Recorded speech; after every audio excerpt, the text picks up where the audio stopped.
Welcome to Kenton Teaches. Enjoy the video. You start by confirming account access and permissions. This ensures you can read Drive files. Next, enable the Drive API and create OAuth credentials so your tool can authenticate. Write down the client ID and secret. Then, open Drive and search for chat exports. Look for JSON, zip, or takeout folders. Once located, download or note file ID.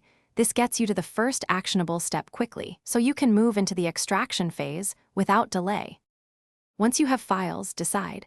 Download locally for manual work or call the Drive API to fetch by file ID using OAuth scopes. If you have a zip, unzip, and find messages, JSON or JSONal files, these contain the raw chat objects. Then run a parser or small script to normalize timestamps to ISO, map user ID to display names, and extract attachment links.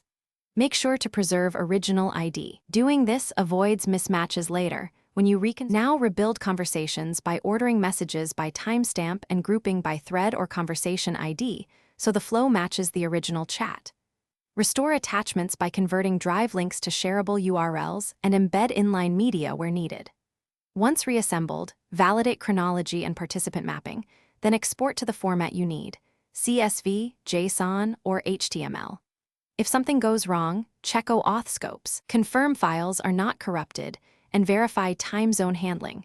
Fixing those usually resolves parsing or alignment errors.